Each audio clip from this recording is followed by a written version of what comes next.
Hi everybody, it's Peter Schiff. This is Friday, November 6, 2009. First I want to thank everybody who participated in the money bomb yesterday. We actually raised over $65,000, which isn't bad considering that for more than half of the day the site was down. It was under attack by cyber saboteurs. So if you did go to the website yesterday, it's a brand new site by the way, we're still working on it and improving it. But if you went there and you tried to contribute and you couldn't, please go again today. In fact, I think it'd be a great message to send to these saboteurs that they cannot stop this campaign. They cannot stop our fundraising. Obviously, this was designed to inhibit the money bomb. So let's see if we can raise even more money today after the money bomb than we would have on the money bomb. And that would be great revenge and really send a strong message that they're not going to stop this campaign from going forward. I also want to make an announcement. I was supposed to be on the Glenn Beck show yesterday, but unfortunately, there was that incident in Texas, and so they preempted the show to focus on that. But they did reschedule my appearance. I will be on the Glenn Beck show today at 5 p.m. Eastern Time, 2 p.m. Pacific Time. The big news coming out of today is the unemployment rate, which now officially tops 10%. It came in at 10.2%. Of course, the unofficial rate is 17.5%. That's the rate when you count the people who are so discouraged that they stop looking for work, and the people who are still looking, but while they're looking, they decided to take a part-time job, cooking French fries at McDonald's so they can pay the rent while they're looking for a job. Those people are not counted in the official numbers. But if you count them, the government reports unemployment at 17.5%. That is a staggeringly high number. What really disturbs me about the unemployment numbers is the trend to continually lose goods-producing jobs. We lost another 60,000 plus manufacturing jobs, but we gained another 45,000 jobs in healthcare and education. These are non-good-producing jobs. The people who get jobs in healthcare rely on other people to produce for them. These are the bloated sectors of our economy. We want those sectors to contract so that the sectors that we need, like goods production, could grow. Remember, healthcare is an expense. The fact that we have more people working in healthcare isn't necessarily helping us out. If it's simply, we would rather not have anybody in healthcare because we'd rather not be sick. People in healthcare need to be supported by all the productive jobs that we have. Unfortunately, we're still losing those productive jobs. What really bothered me was Barack Obama's press conference today, where he is gloating about having just signed the extension of unemployment benefits. And he's trying to convince us that not only is this good for the unemployed, but according to his economists, his economic advisors, it's actually going to help the economy when the unemployed go out and spend their checks. Well, this is all nonsense. If that were true, then make the checks bigger. Why not just apply it to everybody, give everybody a check? Why just the unemployed? Let's have a real barn burner of a recovery. Of course, this is nonsense because the money that the unemployed are going to be spending is coming from the money that the people who are taxed to provide those benefits are not spending, or more importantly, not investing. So it is not going to help the economy. Also, on the economy, I want to talk again about the housing situation.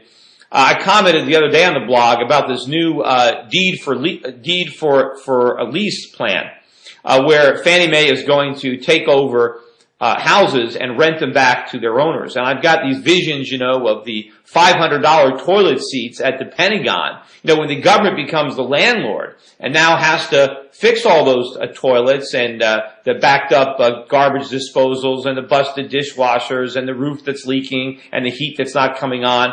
I'm just imagining what all this stuff is going to cost. It's not going to be like a private sector landlord where he shops around and he efficiently finds the cheapest plumber. These are going to be government contractors. It's going to be a boondoggle. It's going to take forever, and it's going to cost a fortune. And, I even read an article where the government is trying to claim that this is a benefit because they're going to get all this rental income on all these properties. Well, of course, what they forget is that they used to collect mortgages on these properties, and now they're collecting rent. The mortgages were much bigger. So if the government tears up a $3,000 mortgage that it owns and replaces it with a $1,000 a month lease, They're not gaining $1,000 in rental income. They lost $3,000 in interest and mortgage income. So the net is they're down $2,000. It's ridiculous to try to claim that the government is going to gain on this. This is going to be another huge loss. Also in the housing market, we learned today that the Senate voted 98-0 to extend the first-time home buyers credit, which shows you no one in the Senate understands anything about the market. There's no one there of integrity, which is definitely why we need to send me to the United States Senate. But what really bothers me about this credit is it not only applies to the so-called first-time buyers, people who haven't bought in the last 2 or 3 years, but it applies to people who already own a house and just want to buy a bigger, more expensive house and trade up. Now think about this.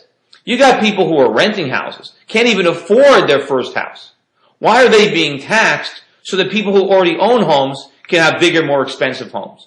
Try to explain that one to the constituents. This is all more of the bubble, more of the insanity, and this has to stop. Talking about insanity, I happen to notice that my video blog on college tuitions and how government guaranteed or subsidized loans and government grants, by increasing demand, are responsible for rising tuitions. And I noticed that I got more comments on that than any of the other videos I've made recently.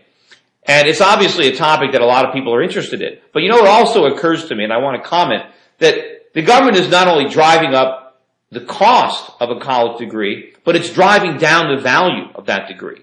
Back in the 1940s, when they passed that GI Bill, most people didn't go to college. A college degree really meant something. This was for real professionals.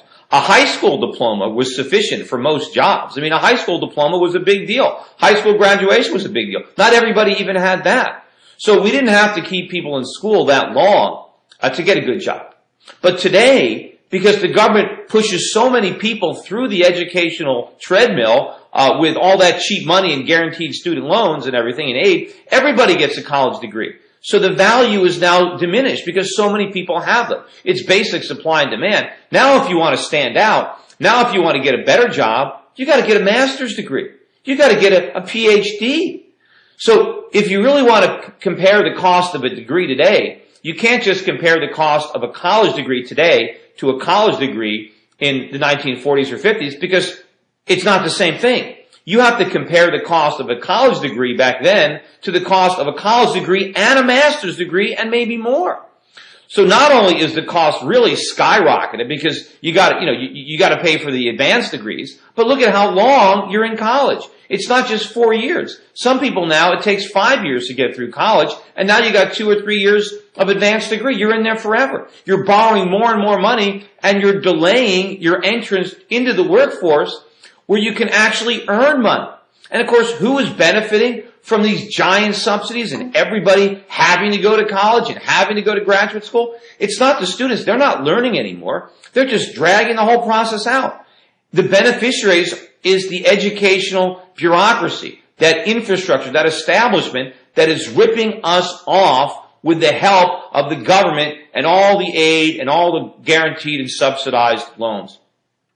Anyway, look, that's it for today, everybody. Have a great weekend. Again, I wanted to mention, I forgot at the top of the show, gold made another new high this morning on the back of that weak economic jobs numbers. Of course, that implies that the Fed's going to keep the monetary pedal to the metal as longer. We're going to have 0% interest rates because, of course, we're not going to get a turnaround. I keep hearing about jobs are a lagging indicator. How long are they going to say that? And, the reason that this recovery is jobless is because it is not a recovery. And the people who are expecting jobs to be created are going to be waiting a long time because as long as we are following these misguided policies, as long as we are preventing the economy from rebalancing so that we can create the jobs we need, we're going to constantly be losing jobs. Also, quickly, I wanted to also, offer my condolences to the family members of those soldiers in Texas. What a real shame, what a real tragedy, what happened over there.